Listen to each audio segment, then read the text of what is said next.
Narayaneeyam, Chapter 8, The Dawn of Creation. This is a long chapter. It is worth a listen. Needless to say, I have to emphasize that the path towards yoga may be Jnana Yoga, maybe Karma Yoga, maybe Bhakti Yoga. They are all having a lot of obstacles on the way, like sickness, mental laziness, doubt, lack of enthusiasm, laziness as such, craving for sensual pleasures, false perceptions, despair, that is hopelessness, because we fail to concentrate, unsteadiness in concentration, and all these distractions are obstacles to gain knowledge. And these distractions, they get accompanied by grief, a sense of hopelessness, and the Yoga Shastras, they are the main remedy to all this hindrances is controlling of the mind alone. This is easier said than done because the mind is fickle and keeps on wandering. Control of the mind is possible only by focusing, and that is by listening to the stories of the Lord, describing them, meditating on them, and the mind then gets interested in matters of divinity, that is bhakti, and then gets withdrawn from ordinary affairs. This Dasakam mainly describes the pralaya, the great pralaya, the naimittika pralaya, that is the daily pralaya after the Brahma's day is done. And in the last shloka of the last Dasakam, it was mentioned that Brahma manifested or appeared as the Hiranya Garbha, and then he was blessed by the maha Vishnu, and the maha Vishnu showed him the abode of the Vaikuntha Loka. Now we are going to be describing the activities of the Brahma after being blessed by the Lord. Now at the end of the great pralaya, it is also called the Prakriti pralaya, Brahma pralaya, or the maha pralaya. A new Brahma is born, and on that first day of the Brahma Kalpa, Brahma came into existence and he learned the know-how of creation, the principles of creation from the Mahavishnu and the Vedas, and started the work of creation as existed in the previous Kalpa before the Mahakalpa. Similarly to what we observe in our lives, like the repetition of seasons and other natural occurrences year after year, it can be said that the happenings of one kalpa are almost a repetition of what has happened in the previous kalpa. Whatever incarnations the Lord took place in the earlier kalpas will repeat in the present kalpa also, except with some minor changes. In shloka 2, here we say, the group of 4 yugas, namely the Kreta Yuga, Treta Yuga, Dwapara Yuga, and Kali Yuga, are known as the Chatur Yuga. According to the Vedas, 1000 Chatur Yugas constitute the one day of Brahma. His night also, it has a similar duration. In this manner, Brahma has spent so many such days and nights. Throughout the day, he is engaged in creative activity.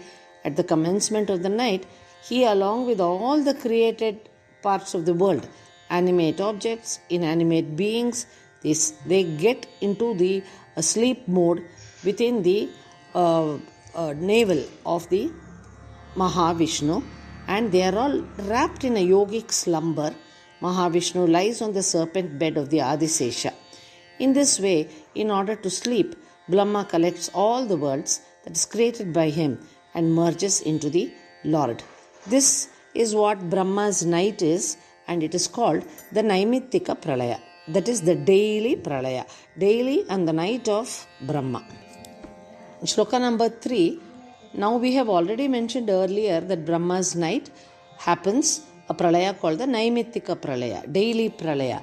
Just like we, after a night's sleep, we wake up in the morning and perform our duties, similarly, Brahma too, after he wakes up, he engages himself in the task of creation of ordinary beings like us, as he did in the previous kalpa. However, this is not achieved by his power alone. It is due to the grace of the Lord, and that he becomes capable of creating the three worlds. Though our daily codes are basically the same, our experience about the way we do it and how we do these codes differ from day to day. Likewise, Brahma's activity of creation is basically the same for every kalpa. However, the nature of their deeds and in their previous births are what is called karma bandha, and because these meet with destruction, the different type of new and different bodies are created by Brahma. 2000 Chatur Yugas constitute one day and one night of Brahma, and 360 such days constitute Brahma's 1 year, and 100 such years is the lifespan of Brahma. This is called the Parardha Dvaya. The first 50 years of Brahma is the Parardha, and the latter 50 years is the second Parardha. The first kalpa, that is the first day of Brahma, in the first half is known as Brahma kalpa, and the last day of Brahma is known as the Padma kalpa. The present kalpa that we are experiencing now is called the Shweta Varaha kalpa, and this kalpa has acquired the name on account of the Maha Vishnu, who has incarnated as a Varaha to help to lift the earth from the ocean. In shloka number 5, we say the Padma Bhuhu, that is Brahma, who was born out of the lotus from the navel of the Mahavishnu at the end of the day. Let us consider the end of the day. He is desire of sleep because he is tired.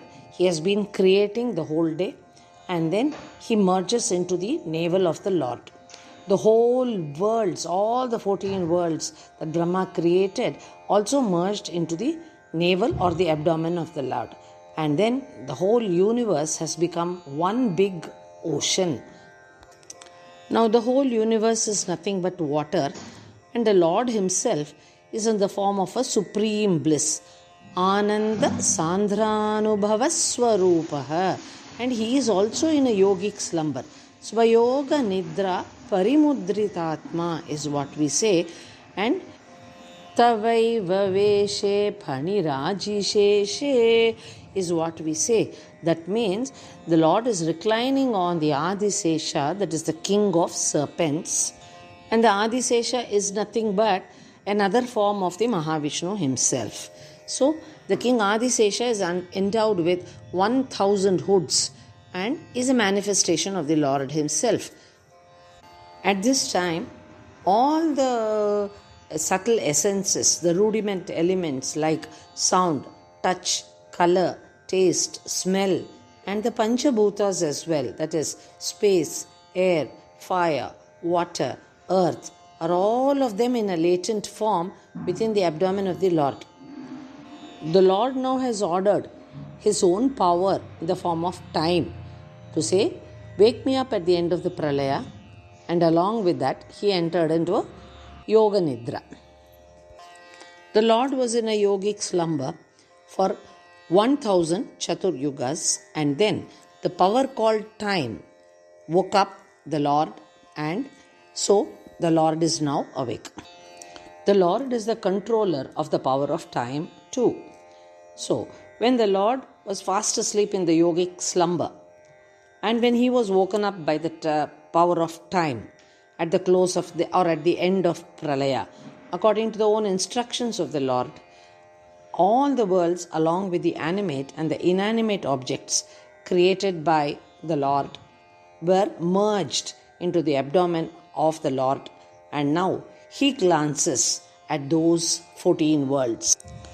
Now when the Lord casts a sidelong glance, that is kataksham, at all the worlds, then arose from his navel at that particular instant a beautiful divine lotus who had a shine which was so beautiful that it dispelled the pitch darkness that had prevailed all along. This lotus bud, which arose from the navel of the Lord, gradually came out above the waters. It removed the darkness completely by its own brilliance and spread all around. At the commencement of the Pralaya, complete darkness prevailed, since the sun and the moon had also been merged into the Lord. Now, this lotus bud that is sprouted from the navel surfaced above the waters and pierced the waters, rose above the water surface. What was till then a bud has now blossomed. It is brilliance showing all around, and due to that brilliance, the all-pervading pitch darkness that prevailed during the Pralaya got completely destroyed. In that lotus, with its petal fully opened up, arose Brahma, well known as Padmaja, that means lotus born, the creator of the three worlds. When Brahma woke up from his sleep, after 1,000 Chatur Yugas, all the Vedas, the principles of creation, they appeared in his mind. The lotus in which Brahma appeared was not an ordinary one. It had a wondrous constitution and strength. In this lotus, the three worlds and all the animate and inanimate beings are remaining in a subtle form. It had the brilliance to completely destroy the all-enveloping darkness that prevailed during the Pralaya. This lotus is undoubtedly an extraordinary one. Its petals, the stem, will not suffer any damage due to Brahma occupying it as his home, for the Mahavishnu himself is supporting it with his yogic powers. The last shloka of this Dasakam, Asmin Paratman, means, Hey Paratman, that is the Lord who is the form of supreme consciousness. Vatalaya Vasa, Vishnu, that means the Lord of Guruvayur, the all-pervading Lord. Ananta Bhuma means infinite glory. Asmin Paratman Padma Kalpe, who in this Padma Kalpa awakened the lotus-born Brahma, and I am praying to you to eradicate all my ailments. It is declared by Krishna in the Bhagavad Gita, Adityanam Aham Vishnuhu. That means Vishnu is the greatest sun amongst all the 12 Adityas. Now, it is the Vishnu who is endowed with all the qualities in the idol in Guruvayur that is visible to all people. This is the Mahavishnu who wakes up the Brahma every day for creation of the universe. O Lord, of such great glory, may you destroy all my ailments. May you destroy the sins committed in my previous births. And if I am suffering because of these sins, and if there is any, and in the future too, you know too well that the miseries I am undergoing, and you alone have the power to destroy them. This is what we pray in this Asmin Paratman. Therefore, we as the devotees, we pray to him to destroy all our ailments, to protect us, and we have no other refuge other than you. To you of such nature, we offer our salutations by the garlands made out of the blossoms of this devotional hymn. Narayaneeyam, Dasakam 8, Naimittika Pralayah, Nabhi Kamalat, Brahmanah, Avirbhavah Cha. Evam tavat prakrita prakshayante, Brahme kalpe hyadime labda janma, Brahma bhuyastvatta evapya vedan, Srishtim chakre purva kalpopamanam, Soyam chaturyuga sahasra mitanyahani, Tavan mitascha rachani bahusho ninaya, Nidratyasau tvainiliya samam swasrishtaihi, Naimittika pralayam ahur atosya ratrim. अस्मादृशां पुनरहर्मुखकृत्य तुल्यां सृष्टिं करोत्यनुदिनं स भवत्प्रसादात् प्राग्ब्राह्मकल्पजनुषां च परायुषां तु सुप्तप्रबोधनसमास्ति तदा विसृष्टिः पञ्चाशदब्धमधुना स्ववयो अर्धरूपम् एकं परार्धमतिवृत्य हि वर्तते असौ तत्रान्त्यरात्रिजनितान् कथयामि भूमन् पश्चाद्दिनावतरणे च भवद्विलासान् दिनावसाने अथ सरोजयोनिः सुषुप्तिकामस्त्वयि सन्निलिल्ये जगन्ति च त्वज्जठरं समीयुः तदेदमेकार्णवम् आस विश्वं तवैव वेशे फणिराजिशेषे जलैकशेषे भुवने स्मशेषे आनन्दसान्द्रानुभवस्वरूपः स्वयोगनिद्रा परिमुद्रितात्मा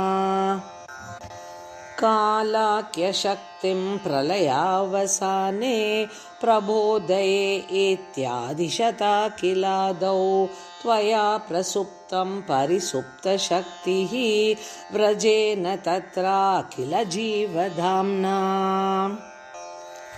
चतुर्युगानां च सहस्रमेवं त्वयि प्रसुप्ते पुनरद्वितीये कालाख्यशक्तिः प्रथमप्रबुद्धा प्राबोधयस्त्वं किल विश्वनाथ विबुध्य च त्वं जलगर्भशायिन् विलोक्य लोकान् अखिलान् प्रलीनान् तेष्वेव सूक्ष्मात्मतया निजान्तः स्थितेषु विश्वेषु ददात दृष्टिं ततस्त्वदीया दयिनाभिरन्ध्राद् उदञ्चितं किञ्चन दिव्यपद्मं निलीननिःशेषपदार्थमाला संक्षेपरूपं मुकुलायमानम् तदेतदम्बोरुहकुड्मलं ते कलेबरात्तोयपते प्ररूढं बहिर्निरीतं परितः स्फुरद्भिः स्वधामभिर्ध्वान्तम् अलं न्यकृन्तत् सम्फुल्लपत्रे नितरां विचित्रे तस्मिन् भवद्वीर्यधृते सरोजे सपद्मजन्मा विधिराविरासीत् स्वयं प्रबुद्धा किल वेदराशिः अस्मिन् परात्मन्ननुपाद्मकल्पे त्वमित्थम् उत्थापितपद्मयोनिः अनन्तभूमा मम रोगराशिं निरुन्धि वातालयवास विष्णो अस्मिन् परात्मन्ननुपाद्मकल्पे त्वमित्थम् उत्थापितपद्मयोनिः अनन्तभूमा मम रोगराशिं निरुन्धि वातालयवास विष्णो अस्मिन् परात्मन्ननुपाद्मकल्पे त्वमित्थम् उत्थापितपद्मयोनिः अनन्तभूमा मम रोगराशिं निरुन्धि वातालयवास विष्णो।